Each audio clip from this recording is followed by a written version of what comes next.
അപ്പൊ നമസ്കാരം, എല്ലാവർക്കും ഹോസ്റ്റൽ റൊമാൻസിന്റെ അടുത്ത എപ്പിസോഡിലോട്ട് സ്വാഗതം. അപ്പൊ ഇനി കുറച്ച് മാസങ്ങളില് നീറ്റാണ്. അപ്പോ കുറെ പിള്ളേർ നീറ്റിന് എങ്ങനെ അവസാന മാസങ്ങൾ എങ്ങനെ പ്രിപ്പയർ ചെയ്യണമെന്ന് ചോദിച്ചിട്ടുണ്ടായിരുന്നു. അപ്പൊ അതിനെ കുറിച്ചൊരു വീഡിയോ ചെയ്യാന്ന് വിചാരിച്ചു. അപ്പൊ ഞങ്ങള് അറിയാലോ, ബ്രില്യന്റിലാണ് റിപ്പീറ്റ് ചെയ്തത്. എന്നിട്ട് അവസാനത്തെ കുറച്ച് മാസത്തിലാണ് കുറച്ച് എന്താ പറയാ ഫോക്കസ്ഡ് ആയിട്ട് പഠിച്ചത്. അപ്പൊ എങ്ങനെ പഠിച്ചതെന്ന് ഓരോരുത്തരും പറഞ്ഞു. കട്ടപ്പെടുത്തി പറയുന്നത്. ഞാൻ ആക്ച്വലി ആദ്യമൊക്കെ ആയിരുന്നു നല്ലോണം പഠിച്ചിരുന്നത്. അങ്ങനെ ഒരു പ്രശ്നമുണ്ട് എനിക്ക്. ഞാൻ ആദ്യം ലാസ്റ്റ് ഇച്ചിരി ഉഴപ്പായിരുന്നു. മീൻസ് ഉഴപ്പാണ് എന്ന് എന്നോട് എന്റെ വാർഡൻ പറയുകയും ചെയ്തു. അപ്പോഴാണ് അത് സംഭവം. പക്ഷെ ഞാൻ ആദ്യം എന്താണ് സംഭവിച്ചതെന്ന് ഞാൻ പറഞ്ഞുതരാം. ആക്ച്വലി ഞാൻ എല്ലാ ദിവസവും പഠിക്കുമായിരുന്നു. അതൊരു കാര്യം. എല്ലാ ദിവസവും കൺസിസ്റ്റന്റ് ആയി പഠിക്കുമ്പോൾ അതിൻ്റെതായ ഒരു ഡിഫറൻസ് നല്ലോണം ഉണ്ടാവും. കാരണം ഇപ്പോ നമ്മളെല്ലാരും ഒരു ആവറേജ് ലെവലുള്ള സ്റ്റുഡൻസ് ആണ്. അപ്പോ എക്സാമിന് മുമ്പത്തെ ദിവസം പഠിച്ചില്ലെങ്കിൽ അടുത്ത ദിവസം എക്സാം മൂഞ്ചും. ആ ഒരു ഇല്ല, ആ ഒരു ടൈപ്പ് ആൾക്കാരാണ് നമ്മളെല്ലാരും ഏകദേശം അങ്ങനെയാണ്. അപ്പോ ഈ ഞാൻ പറഞ്ഞ ആവറേജ് സ്റ്റുഡന്റിന്റെ കാര്യമാണ്. എക്സാമിന് മുമ്പത്തെ ദിവസം പഠിച്ചില്ലെങ്കിൽ ഇല്ലടാ, എക്സാമിന് മുമ്പത്തെ ദിവസം എക്സാമിന് മുമ്പത്തെ ദിവസം പഠിച്ചില്ലെങ്കിൽ അടുത്ത ദിവസം എക്സാം മൂഞ്ചും. ആ ഒരു ടൈപ്പാണ്. പക്ഷെ കൺസിസ്റ്റന്റ് ആയി പഠിക്കുന്നതിന്റെ ഒരു ഉപയോഗം എന്ന് പറഞ്ഞാല് ഇപ്പൊ എക്സാമിന് തൊട്ട് മുമ്പത്തെ ദിവസം നിങ്ങൾ അധികം ഒന്നും പഠിച്ചില്ലെങ്കിലും നിങ്ങൾക്ക് നല്ലപോലെ സ്കോർ ചെയ്യാനും പറ്റും. അതാണ് ഒരു കീ പോയിന്റ്. കൺസിസ്റ്റന്റ് ആയിട്ട് എന്നും എന്തെങ്കിലുമൊക്കെ പഠിച്ചിരിക്കണം. അതിപ്പോ നമ്മളെ വർത്താനം പറയൽ കഴിഞ്ഞിട്ടായാലും ക്ലാസ് കഴിഞ്ഞിട്ടായാലും വന്നിട്ട് ഒരു ഇത്ര സമയം, ഒരു 4 മണിക്കൂറോ അങ്ങനെ എന്തെങ്കിലും കറക്റ്റ് ആയിട്ട് ഇരുന്ന് പഠിക്കണം. അതാണ് എനിക്ക് തോന്നിയിട്ടുള്ള ഏറ്റവും ഇമ്പോർട്ടന്റ് ആയിട്ടുള്ള ഒരു പോയിന്റ്. ഞാൻ ആദ്യത്തെ കാലം ഒന്നും മര്യാദയായിട്ട് പഠിച്ചില്ല. അവസാനത്തെ കുറച്ച് മോഡൽ തുടങ്ങിയായിരുന്നു ബ്രില്യന്റില്. അപ്പോ ആദ്യത്തെ മോഡലായപ്പോ ആദ്യത്തെ മോഡല് കുറച്ച് കുഴപ്പമില്ല പഠിച്ചു. പക്ഷെ അവസാനമൊക്കെ ആയപ്പോ മനസ്സിലായി ഇങ്ങനെ പോയാൽ കിട്ടില്ല എന്നുള്ളൊരു പേടി വന്നു. മീൻസ് ഇപ്പോ ഇങ്ങനെ ഉഴപ്പി നടന്നാൽ കിട്ടില്ല എന്ന് മനസ്സിലായി. എന്നിട്ട് പിന്നെ അവസാനം ഒരു 3 മാസമൊക്കെ ഉള്ളപ്പോ മോഡൽ തുടങ്ങി. എന്നിട്ട് ആദ്യത്തെ മോഡലില് അത്യാവശ്യം നല്ലോണം ഇരുന്ന് പഠിച്ചു.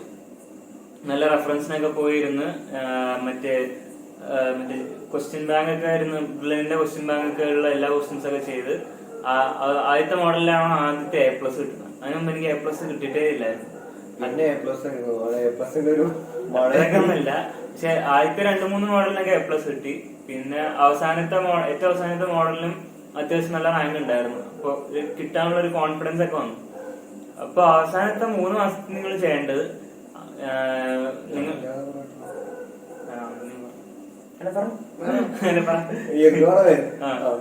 അതായത് എനിക്ക് സ്റ്റാർട്ടിങ്ങിലൊക്കെ മാർക്ക് ഞാനും ഏതാണ്ട് വിനേഷിനെ പോലെയൊക്കെ തന്നെയായിരുന്നു.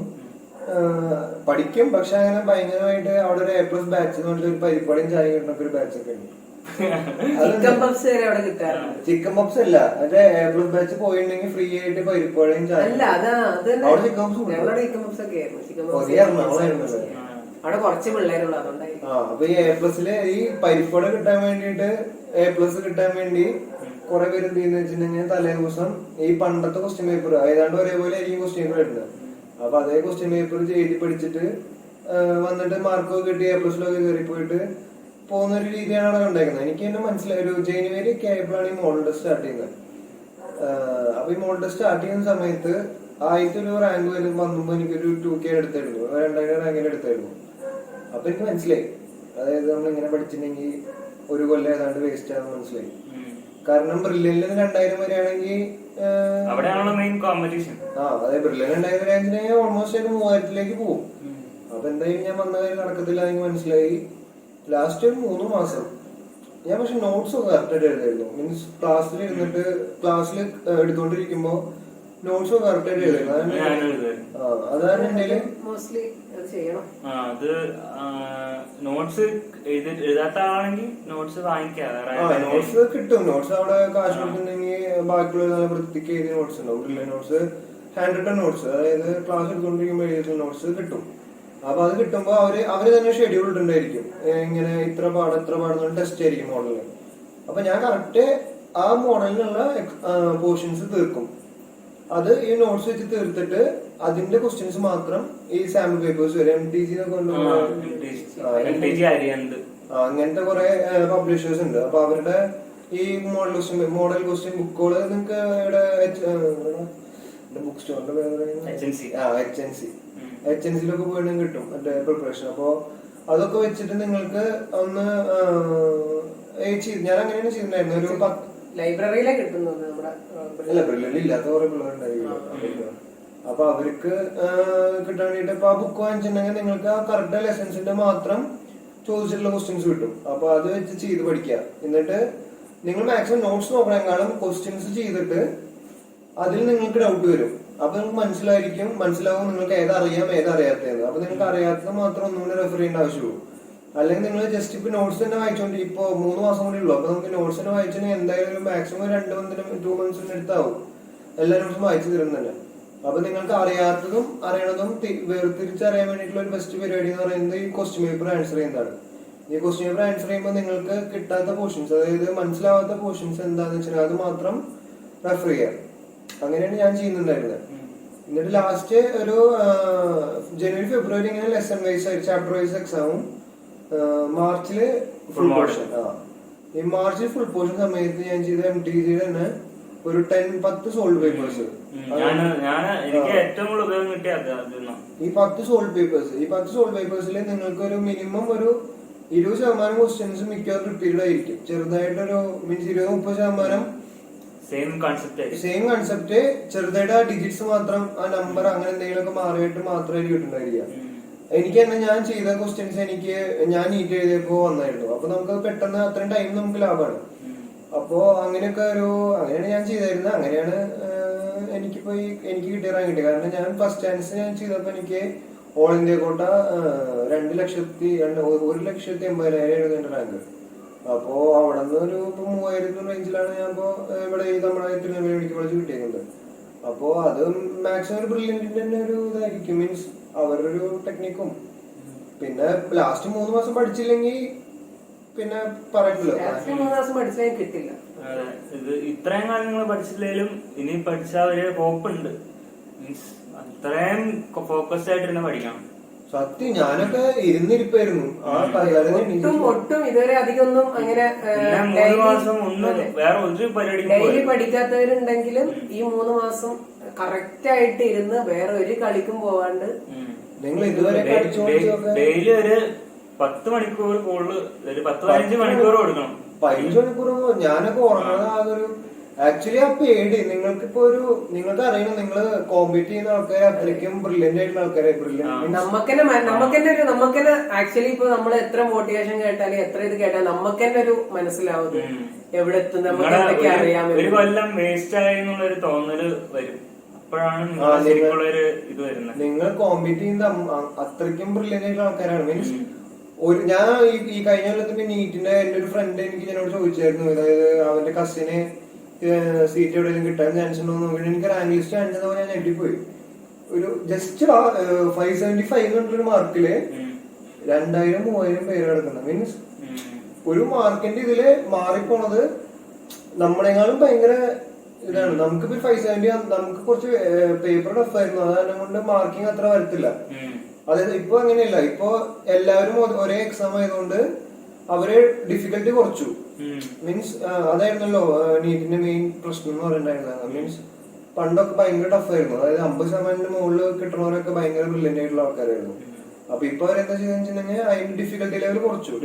കുറച്ചപ്പോ എന്താ പ്രശ്നം എന്ന് വെച്ചിട്ടുണ്ടെങ്കിൽ കുറെ പേര് ഒരേ ലെവലിൽ എത്തും. അതായത് അവര് ക്വസ്റ്റ്യൻ പേപ്പർ സെറ്റ് ചെയ്യുന്നത് തന്നെ അങ്ങനെയാണ്. ആക്ച്വലി ഇപ്പൊ ഏത് കോമ്പറ്റീറ്റീവ് എക്സാം എടുക്കുമ്പോഴും എല്ലാവർക്കും ആൻസർ ചെയ്യാൻ പറ്റുന്ന ഒരു ക്വസ്റ്റ്യൻസ്, ഒരു ഇത്ര മാർക്കിന് ക്വസ്റ്റ്യൻസ് അവർ അങ്ങനെ സെറ്റ് ചെയ്യും. പിന്നെ കുറച്ചും കൂടി ബ്രില്യന്റ് ആയ പിള്ളേർക്ക് നല്ല മാർക്കൊക്കെ എടുക്കുന്ന പിള്ളേർക്ക് സ്കോർ ചെയ്യാൻ പറ്റുന്ന കുറച്ച് ക്വസ്റ്റ്യൻസ് ഉണ്ടാവും. അതിപ്പോ നമ്മളെ കൊണ്ട് ചെയ്യാൻ പറ്റില്ലായിരിക്കും, അതൊരു പ്രശ്നമല്ല. പക്ഷെ ഈ അറിയുന്ന ഭാഗത്ത് നിന്ന് നമ്മൾ ഓരോ ക്വസ്റ്റ്യൻ തെറ്റിക്കുമ്പോഴും ഭയങ്കരമായിട്ട് റാങ്കിന്റെ ഒരു അതായത് ബയോളജിയിലൊക്കെ ഇപ്പൊ ഒരു 90 ക്വസ്റ്റ്യൻ അല്ല, 90 ക്വസ്റ്റ്യൻ ആണെങ്കിൽ അതിൽ 80 ക്വസ്റ്റ്യൻസ് കോമൺ ക്വസ്റ്റ്യൻസ് ആയിരിക്കും. അതായത് ആർക്കാണെങ്കിലും കുത്താൻ പറ്റുന്ന പോലത്തെ ഒരു 80 ക്വസ്റ്റ്യൻ നിങ്ങൾ തെറ്റിക്കാൻ പാടില്ല. 80 ക്വസ്റ്റ്യൻ നിങ്ങൾ റയർ ആയിട്ടുള്ള ക്വസ്റ്റ്യൻസിന് പിന്നാലെ പോണേക്കാളും ആ 80 ക്വസ്റ്റ്യൻ കറക്റ്റ് ആക്കാൻ നിങ്ങൾ നോക്കണം. എല്ലാരും കറക്റ്റ് ആക്കാൻ ചാൻസ് ഉള്ള ക്വസ്റ്റ്യൻ നമ്മൾ തെറ്റിക്കാൻ പാടില്ല. അവിടെയാണ് കിടക്കുന്നത്. അതെ, ഞങ്ങളുടെ അടുത്ത് അവിടുത്തെ സാറുമാരെ കഥ പറയാറ്, നിങ്ങള് റയർ ആയിട്ടുള്ള, അതായത് ഇവിടുത്തെ സാറുമാര്, ഇവിടുത്തെ പ്രൊഫസർമാര് പറയുന്നത് rare things are rare, common things are common. എപ്പോഴും നമുക്ക് കിട്ടുന്ന സാധനമാണ്. അതായത് ഒരു 90 ക്വസ്റ്റ്യനിൽ 80 to 85 ക്വസ്റ്റ്യൻ NCERT അതേ ക്വസ്റ്റ്യൻ ആയിരിക്കും. അതിന്റെ ഒരു 5 ക്വസ്റ്റ്യൻ, ആ 5 ക്വസ്റ്റ്യൻ നിങ്ങൾ ആൻസർ ചെയ്താൽ നിങ്ങൾ സൂപ്പർ. പക്ഷെ നിങ്ങൾ ഔട്ട് ഓഫ് സിലബസ് തപ്പിപ്പോണ്ട ആവശ്യമില്ല. ഇപ്പൊ ബയോളജി ഇപ്പൊ അതിനുള്ള ടൈം ഇല്ല. അല്ലെങ്കിൽ ഇപ്പൊ ഇപ്പൊ ഈ ലാസ്റ്റ് പറഞ്ഞ ഒരു 5 ക്വസ്റ്റ്യൻ പറഞ്ഞില്ലേ, ഇപ്പൊ 85 തൊണ്ണൂറ് ഒരു 5 ക്വസ്റ്റ്യൻ, ആ 5 ക്വസ്റ്റ്യൻ നമ്മൾ ഭയങ്കര ടോപ്പ് ചെയ്യാൻ വേണ്ടി, ഇപ്പൊ Calicut medical college, Trivandrum medical college, അങ്ങനത്തെ കിട്ടാൻ വേണ്ടിയിട്ട്, അങ്ങനത്തെ കിട്ടാൻ വേണ്ടിയാണ് നമ്മൾ ചെയ്യുന്നത്. നമുക്ക് എന്താണ് സേഫ് ആയിട്ട് ഒരു സീറ്റ് വേണം. ടോപ്പ് മെഡിക്കൽ കോളേജ് അത് കിട്ടുന്ന കിട്ടിക്കോട്ടെ, സീറ്റ് കിട്ടാണ്ടിരിക്കുന്നേക്കാൾ നല്ലതാണ് അത്യാവശ്യം നല്ല കോളേജ് കിട്ടുന്നത്. ട്രിവാൻഡ്രം മെഡിക്കൽ കോളേജിൽ നിങ്ങൾക്ക് UG കിട്ടിയാലും, ഇപ്പൊ കോട്ടയം മെഡിക്കൽ കോളേജിൽ നിങ്ങൾക്ക് UG കിട്ടിയാലും, നിങ്ങൾ പഠിക്കുന്നതൊക്കെ ഒരേ സാധനമാണ്. നിങ്ങളുടെ പ്രാക്ടീസ് ആണ് നിങ്ങളൊരു ഇപ്പൊ ട്രിവാൻഡ്രം മെഡിക്കൽ കോളേജിൽ നിന്ന് പഠിച്ചിറങ്ങിയ ഡോക്ടറിനേക്കാളും നല്ലൊരു ഡോക്ടർ ചിലപ്പോ കോട്ടയം മെഡിക്കൽ കോളേജ് അല്ലെങ്കിൽ കൊല്ലം മെഡിക്കൽ കോളേജ് ഉണ്ടാവും. അതുകൊണ്ട് നിങ്ങള് ഭയങ്കരമായിട്ട് എക്സലേ നോക്കണം. അല്ല, അതിന്റെ പിന്നാലെ ഓടരുത്. മീൻസ് അതിന്റെ പിന്നാലെ ഓടി കിട്ടേണ്ട ഒരു 80 മാർക്ക് ഉണ്ടല്ലോ, 80 ക്വസ്റ്റ്യൻ ശരിയാക്കേണ്ട സ്ഥലത്ത് നിങ്ങൾ അൺകോമൺ ആയിട്ടുള്ള അല്ലെങ്കിൽ റയർ ആയിട്ടുള്ള ക്വസ്റ്റ്യൻസിന് പിന്നാലെ പോകരുത്. അതാണ് എനിക്ക് മാക്സിമം എനിക്ക് പറയാനുള്ളത്. കാരണം ആ 80 ക്വസ്റ്റ്യൻ എല്ലാരും ആൻസർ ചെയ്യും. അപ്പൊ അതിന് നമ്മളെടുത്ത് തെറ്റ് പറ്റിയാലാണ് സീൻ ആവുന്നത്. അല്ലാണ്ട് ആ 10 ക്വസ്റ്റ്യൻ നമ്മൾ ആൻസർ ചെയ്തില്ല എന്ന് വെച്ചിട്ട് ആ 10 ക്വസ്റ്റ്യൻ ഈ റയർ ആയിട്ട് പഠിക്കാൻ പോയവർക്ക് പോലും ചിലപ്പോൾ കിട്ടത്തില്ല. കാരണം അവരങ്ങനത്തെ ക്വസ്റ്റ്യൻസ് എടുത്തുള്ളൂ. ഇപ്പോ ഈ ഫ്ലോറൽ ഫോർമുലയിലൊക്കെ ഭയങ്കരമായിട്ട് ചോദിക്കാം, നിങ്ങൾ വിചാരിക്കുന്നതിന് അപ്പുറം ചോദിക്കാം. കാരണം പൂക്കൾ അത്രയ്ക്കുണ്ട്. അങ്ങനെ ഫ്ലോറൽ ഫോർമുലൊക്കെ മെയിൻ ആയിട്ടുള്ള ഇതാണ്. പിന്നെ ഓപ്ഷൻസ് ഒക്കെ വായിക്കുമ്പോൾ സൂക്ഷിച്ചു വായിക്കാം. നമ്മള് ചിലപ്പോ ബയോളജി അല്ലേ, ചിലപ്പോ നമുക്ക് ഈസി അല്ലേ, സിമ്പിൾ അല്ലേ, ആദ്യത്തെ ഒരു 10 നമുക്ക് ഭയങ്കര സുഖമാവും. അപ്പൊ ഇനി കുഴപ്പമില്ലാന്ന് വെച്ചാൽ നമ്മൾ ഓവർ കോൺഫിഡൻസില് നമ്മള് ഓപ്ഷൻ ഒന്നും അത്ര അങ്ങ് വായിക്കാണ്ട്, ഇപ്പൊ ഏതൊരു ഓപ്ഷനിൽ തന്നെ സബ് ഓപ്ഷൻസ് ആയിട്ട് ABC അങ്ങനെയൊക്കെ ഉണ്ടാവുമല്ലോ, അത് ആദ്യത്തെ 2 ഓപ്ഷൻസ് നോക്കിയിട്ട് നമ്മൾ മാർക്ക് ചെയ്യാണ്ട് എല്ലാ ഓപ്ഷനും കറക്റ്റ് ആയിട്ട് വായിച്ചു നോക്കിയിട്ട് മാർക്ക് ചെയ്യും. ലാസ്റ്റത്തെ ഇപ്പൊ ഏതൊരു ഓപ്ഷന്റെ ലാസ്റ്റത്തെ ഭാഗം മാത്രമായിരിക്കും ചിലപ്പോൾ മാറ്റം ഉണ്ടാവുന്നത്. അപ്പൊ നമ്മൾ ഈ 3 വായിച്ചിട്ട് നമ്മളത് കുത്തും, ഒരു ഓവർ കോൺഫിഡൻസിൽ അപ്പം കുത്തും. ആ ഓവർ കോൺഫിഡൻസ് വരെ നിങ്ങൾ എത്ര പഠിക്കുന്ന ഒരാളാണെങ്കിലും ആ 4 ഓപ്ഷൻസും വായിച്ച്. അതെ, കാരണം ഞാൻ ഈ പറയാൻ കാരണം എനിക്ക് ഓർഗാനിക് കെമിസ്ട്രിയിലൊക്കെ കുറെ അങ്ങനത്തെ പ്രശ്നങ്ങൾ വന്നിട്ടുണ്ട്. ഓർഗാനിക് കെമിസ്ട്രി എപ്പോഴും അങ്ങനെയാണല്ലോ, 4-5 എന്തും എല്ലാം കൂടി തന്നിട്ട് എനിക്ക് ലാസ്റ്റ് ഓപ്ഷൻ ഞാൻ നോക്കാത്തതുകൊണ്ട് എനിക്ക് 2-3 ക്വസ്റ്റ്യൻ അങ്ങനെ തെറ്റിപ്പോയായിരുന്നു. അപ്പൊ അത് ഇറങ്ങിയിട്ട് നമ്മള് മീൻസ് ഇത്ര മാർക്കൊക്കെ കിട്ടുന്ന പ്രതീക്ഷിച്ച് വരും. പക്ഷെ ഇത് കോഴിക്കോട് പഠിക്കണ്ടായിരുന്നു. കോഴിക്കോടുകാരുടെ നഷ്ടം. കോഴിക്കോട് മെഡിക്കൽ കോളേജിൽ നഷ്ടം. നമുക്ക് പറയാം. പെട്ടെന്ന് റീക്യാപ്പ് ചെയ്ത് കൊടുക്കാം. ബയോളജി, ഫിസിക്സ്, കെമിസ്ട്രി ഒക്കെ എനിക്കറിയത്തില്ല. കെമിസ്ട്രി ഒക്കെ ഭയങ്കര കുറച്ച് അറിവ് വേണ്ടി തോന്നുന്നുണ്ട്. നിങ്ങൾ ഇപ്പൊ 3 മാസമല്ലേ ഉള്ളൂ. മെയിൻ ആയിട്ട് നോട്ട്സ് നിങ്ങളെല്ലാം റിവിഷൻ ചെയ്യുക. പിന്നെ പ്രീവിയസ് ഇയർ ക്വസ്റ്റ്യൻസ് ചെയ്യാണ്ട് ഇരിക്കരുത്. നോട്ട്സ് റിവൈസ് ചെയ്യുമ്പോൾ എനിക്ക് തോന്നുന്നത് ഇവര് ക്വസ്റ്റ്യൻസ് ട്രൈ ചെയ്തിട്ട് അല്ല, പുതിയായിട്ട് ഒന്നും പഠിക്കാത്ത ആളെന്തായാലും ഒട്ടും പഠിച്ചിട്ടില്ല, ഒന്നും അറിയില്ല എന്നുള്ള ഭാഗം ഉണ്ടെങ്കിൽ ആദ്യം നോട്ട് പെട്ടെന്ന് എന്നിട്ട് ക്വസ്റ്റ്യൻ ചെയ്യുക, എന്നിട്ട് പ്രീവിയസ് ഇയർ ക്വസ്റ്റ്യൻസ് ചെയ്യുക. എന്നിട്ട് തെറ്റിയ ഭാഗം നോട്ട്സ് നോക്കിയിട്ട് അത് ഇനി തെറ്റ് വരാത്ത രീതിയിൽ പഠിക്കാം. ഒരിക്കൽ ചെയ്ത തെറ്റ് പിന്നെ തെറ്റ് ചെയ്യാണ്ടിരിക്കുക. പിന്നെ മെയിൻ ആയിട്ടുള്ള കാര്യം, ഇപ്പൊ ഒരു ക്വസ്റ്റ്യൻ അറിയത്തില്ലെങ്കിൽ ഓപ്ഷൻസ് എലിമിനേറ്റ് ചെയ്യുക. ഏത് ബന്ധമില്ലാത്ത ഓപ്ഷൻസ് ഒക്കെ എലിമിനേറ്റ് ചെയ്തിട്ട് പിന്നെ ഒരു വരാൻ സാധ്യതയുള്ള ഓപ്ഷൻ എടുക്കാം. എല്ലാരും പറയുന്ന സാധനമാണ്. 4 ഓപ്ഷനിൽ 2 ഓപ്ഷൻ ഒരു ബന്ധമില്ലാത്ത ഓപ്ഷൻ ആയിരിക്കും. അത് രണ്ടും കൂടെ എലിമിനേറ്റ് ചെയ്യാം. പിന്നെ ഉള്ളത് 2 ഓപ്ഷനുള്ള തമ്മിലുള്ള ഒരു ഇതായിരിക്കും. നിങ്ങൾക്ക് അതായത് ഇപ്പൊ എല്ലാ ക്വസ്റ്റ്യൻ കഴിഞ്ഞിട്ട് നിങ്ങൾ കുറച്ച് ദിവസം ചെയ്യാത്തുണ്ടായിരിക്കും. അപ്പൊ നിങ്ങൾ എലിമിനേറ്റ് ചെയ്തിട്ട് ഒരു 50-50 ചാൻസ്, അതായത് ഇത് രണ്ടിലും ഏതെങ്കിലും ഒരാൾ ഉറപ്പുണ്ടാവില്ല. നെഗറ്റീവ് വരുത്തരുത്. മീൻസ് ഇത് മാർക്ക് കിട്ടിയ അത്രയും റാങ്ക് വ്യത്യാസം വരുന്നുള്ള സിറ്റുവേഷൻസിൽ ചെയ്യാം. അതായത് ഇപ്പൊ നിങ്ങൾക്ക് ഒരു 570 ഒക്കെ ഉള്ളൂ. ഇപ്പത്തെ റാങ്കിങ് വെച്ചിട്ട് 570 എന്ന് പറയുന്നത് എനിക്ക് തോന്നുന്നില്ല ഗവൺമെന്റ് കിട്ടുന്നു. അപ്പൊ നിങ്ങൾക്ക് എന്തായാലും കുറച്ച് ക്വസ്റ്റ്യൻ കൂടെ അറ്റൻഡ് ചെയ്യേണ്ടി വരും. ആ ഒരു സാഹചര്യത്തിൽ നിങ്ങൾ ഒരു ചാൻസ് എടുക്കേണ്ടി വരും. അതായത് ഒരു 10 ക്വസ്റ്റ്യൻ നിങ്ങൾ 50-50 ചാൻസിൽ ഇരിക്കുകയാണെങ്കിൽ അത് നിങ്ങൾ 50-50 എടുത്തിട്ടുണ്ടെങ്കിൽ മാക്സിമം ഒരു 5-6 ക്വസ്റ്റ്യൻ മോസ്റ്റ്ലി ശരിയായിരിക്കും. ആ 5-6 ക്വസ്റ്റ്യൻ ശരിയായിട്ടുണ്ടെങ്കിൽ 6 ക്വസ്റ്റ്യന് 4 മാർക്ക് വെച്ച് കിട്ടിയിട്ടുണ്ടെങ്കിൽ 24 മാർക്ക്. ഈ 4 ക്വസ്റ്റ്യൻ തെറ്റുമ്പോൾ 4 മാർക്കാണ് നിങ്ങൾക്ക് മൈനസ് ആവുന്നത്. അപ്പൊ മൊത്തം നിങ്ങൾക്ക് 20 മാർക്ക് നിങ്ങൾക്ക് കിട്ടും. നിങ്ങൾ അങ്ങനത്തെ ഒരു സിറ്റുവേഷൻ. അല്ലാണ്ട് നിങ്ങൾക്ക് ഇപ്പൊ കൊറേ ക്വസ്റ്റ്യൻസ് ഒക്കെ കിട്ടി, ഒരു ക്വസ്റ്റ്യൻ എന്നിട്ട് വെറുതെ കറക്റ്റ് കുത്തരുത്. മീൻസ് അതിപ്പോ നിങ്ങൾ 1 മാർക്കാണെങ്കിൽ നിങ്ങളുടെ റാങ്ക് അത്രയും ബാധിക്കും. ഇപ്പോ എക്സാം നേരത്തെ ടൈമിൽ തീർക്കാൻ നോക്കുക. ഇപ്പൊ നിങ്ങള് ചെയ്യേണ്ടത് ടൈമിംഗ് വെച്ചിട്ട് പ്രീവിയസ് ഇയർ ചെയ്യുക. 3 മണിക്കൂർ ടൈമിൽ കറക്റ്റ് തീർക്കാൻ പറ്റുന്ന രീതിയിൽ ചെയ്യാം. കാരണം അവിടെ വെച്ചിട്ട് ഫിസിക്സ് ഒക്കെ ബുദ്ധിമുട്ടുള്ളവര് ഫിസിക്സ് ഇങ്ങനെ ഓരോ ക്വസ്റ്റ്യനും ചെയ്ത് കുറെ നേരം എടുത്ത് ചെയ്യാനൊന്നും നിൽക്കരുത്. ഒരു വട്ടം ചെയ്യാം, അല്ലെങ്കിൽ മാക്സിമം 2 വട്ടം ചെയ്തിട്ട് അടുത്ത ക്വസ്റ്റ്യൻ. സ്റ്റെപ്പ് ഒന്നും ഒരു കാര്യമില്ല. സ്റ്റെപ്പ് ഒക്കെ സ്കിപ്പ് ചെയ്ത് എളുപ്പത്തിൽ എങ്ങനെ ചെയ്യാൻ പറ്റും നോക്കി വയ്ക്കാം. ഈ സോൾഡ് പേപ്പേഴ്സ് വാങ്ങിക്കുക, കറക്റ്റ് 3 മണിക്കൂർ ടൈമർ വെക്കുക, ചെയ്യാം. നിങ്ങളപ്പോ ആൻസർ നോക്കുക, ചെയ്ത ആൻസർ അങ്ങനത്തെ ചെയ്യരുത്.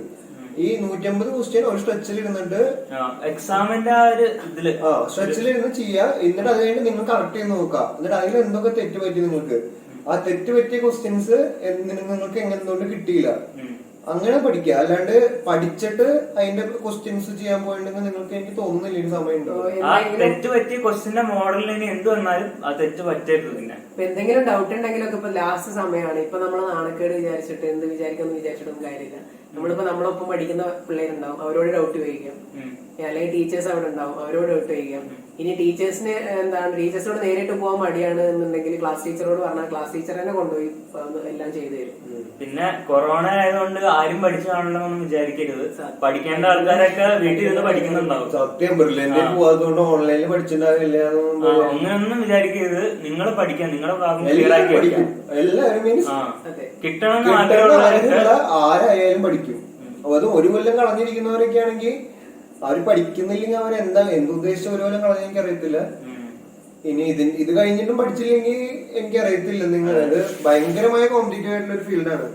ഇത് നിങ്ങൾ തന്നെ ആലോചിക്കുക. നമ്മള് കുറെ ക്രൂഷ്യൽ മൊമെന്റ്സ് നമ്മൾ ലൈഫിൽ കേട്ടിട്ടുണ്ട്. 10ാം ക്ലാസ് 12ാം ക്ലാസ് നോക്കി MBBS എടുക്കണം എന്ന് താല്പര്യമുള്ള ഒരാൾക്ക്, നിങ്ങൾക്ക് താല്പര്യമുണ്ടോ MBBS എടുക്കാൻ താല്പര്യമുണ്ടോ? MBBS കിട്ടിയില്ല എന്ന് വെച്ചിട്ട് ആരും വിഷമിക്കുന്നു. അത് പക്ഷെ നിങ്ങൾക്ക് താല്പര്യമുണ്ടോ, നിങ്ങൾ ഇപ്പൊ ട്രൈ ചെയ്ത് പറ്റും. ഇനി ശരിക്കുള്ള മൊമെന്റ് ഇതാണ്. അതെ, നിങ്ങൾക്ക് ശരിക്കും ഡോക്ടർ ആവാൻ ആഗ്രഹമുള്ള ആളാണെങ്കിൽ ഇപ്പൊ ആണ് അതിന്റെ മൊമെന്റ്. മെഡിക്കൽ കോളേജിൽ എത്തി എങ്ങനെയെങ്കിലും പാസ് ഔട്ട് ആവും. ഗവൺമെന്റ് മെഡിക്കൽ കോളേജ് ഒരു ലോകമാണ്. നിങ്ങൾക്ക് ഭയങ്കര വ്യത്യാസമാണ്. കാരണം പ്രൈവറ്റിൽ പഠിക്കുന്നവര് എത്രയ്ക്കോ ലക്ഷങ്ങൾ കൊടുത്തിട്ടാണ് പഠിക്കുന്നത്. അത്രയും പൈസ നിങ്ങൾക്ക് ലാഭിക്കാം, അത്രയും സമാധാനം. മീൻസ് മാക്സിമം നിങ്ങൾക്ക് ഒരു കൊല്ലത്തെ ഫീസ് വരുന്നത് 20,000 രൂപയാണ്. 20,000 രൂപ ആ റേഞ്ചാണ് വരുന്നത്. അപ്പൊ നിങ്ങൾ തന്നെ 20,000 എക്സാമിടെ കൂട്ടി 20,000 ഉണ്ടാവുള്ളൂ. അപ്പൊ നിങ്ങൾ തന്നെ ആലോചിക്കുക, 1 ലക്ഷക്കണക്കിലേക്ക് പോകുന്നതും 1000കണക്കിലിരിക്കുന്ന ഫീസും തമ്മിലുള്ള വ്യത്യാസം. നിങ്ങൾക്ക് ആ ബാക്കി നിങ്ങൾക്ക് തന്നെ സ്പെൻഡ് ചെയ്യാൻ. ഞാനൊക്കെ ആ വീട്ടില് പറയാറ്. എന്റെ വീട്ടില് ഫസ്റ്റ് അമലയിലൊക്കെ ചേർക്കാനുള്ള ഒരു പ്ലാൻ ആയിരുന്നു. അപ്പൊ എന്നെ ഗവൺമെന്റ് കിട്ടിയപ്പോ ഞാൻ എപ്പോഴും എന്തെങ്കിലും കാശ് വയ്ക്കുമ്പോ അതാ പറയാ, നിങ്ങൾ അമലയിൽ പോവാണെങ്കിൽ ഇത്ര കാശ് കൊടുക്കേണ്ടി വരില്ലേ, അങ്ങനെ പറഞ്ഞ് വീട്ടുകാരൊക്കെ പറഞ്ഞ കാശൊക്കെ വാങ്ങിക്കാം. അങ്ങനത്തെ ഒരു നിങ്ങൾ തന്നെ ആലോചിക്കുക, ഒരു ഗവൺമെന്റ് കോളേജിൽ കിട്ടുന്നത് എന്തുകൊണ്ടും നല്ലൊരു പ്രൈവറ്റ് കണ്ട് വെക്കരുത്, ടാർഗറ്റ് ആയിട്ട് വരുന്നത് ഗവൺമെന്റ് തന്നെ കിട്ടുന്ന ടാർഗറ്റ് ആയിട്ട് വെച്ചിരുന്ന് പഠിക്കാം. അത്രയൊക്കെ ഉള്ളൂ. കിട്ടിക്കോളും. എല്ലാരും 3 മാസം കറക്റ്റ് ആയിട്ട് പഠിച്ചാൽ പഠിക്കുന്ന എല്ലാവരും ബെസ്റ്റ് ഓഫ് ലക്ക്. എല്ലാരും ഇനി ഫോക്കസ് ആയിട്ടിരുന്ന് പഠിക്കാം. ഇതുവരെ പോയത് പോയി, ഇനിയിപ്പോ അത് ആലോചിച്ചിട്ട് അയ്യോ പഠിച്ചില്ലല്ലോ പറഞ്ഞ ആ കാര്യമൊന്നുമില്ല. ഇനി നിങ്ങൾക്ക് നിങ്ങൾ ഇനി പഠിച്ചാലാണ് MBBS അല്ലെങ്കിൽ അതിന് അടിയിലേക്ക് കുറെ കോഴ്സുകളുണ്ട്. ഈ വെറ്റിനറി, PDS, ആയുർവേദ, സിദ്ധ, അതൊക്കെ നല്ല നല്ല കോഴ്സുകളാണ്. അപ്പൊ നിങ്ങൾക്ക് എവിടെയെങ്കിലും കിട്ടണമെങ്കിൽ നിങ്ങൾ പഠിക്കണം. പഠിക്കാണ്ട് ഒരാൾക്ക് അല്ലെങ്കിൽ നിങ്ങൾ അത്രയ്ക്കും ഹൈലി ഇന്റലക്ച്വൽ എന്താ പറയാ പഠിക്കാൻ പറ്റത്തില്ല. ഒരു 5000 കേരള റാങ്കിലെങ്കിലും വരണമെങ്കിൽ നിങ്ങൾ പഠിക്കണം. 5000 കിട്ടിയാലാണ് നിങ്ങൾക്ക് എന്തെങ്കിലും ഒരു ഡോക്ടർ എന്നുള്ളൊരു പ്രിഫിക്സ് വരത്തുള്ളൂ. അപ്പോ അത്രേ ഉള്ളൂ. Best of luck. എല്ലാരും നല്ലോണം പഠിക്കാൻ വളരെ ബെസ്റ്റ്. ഇനി ലൈറ്റ് ആക്കണ്ട. ശരി.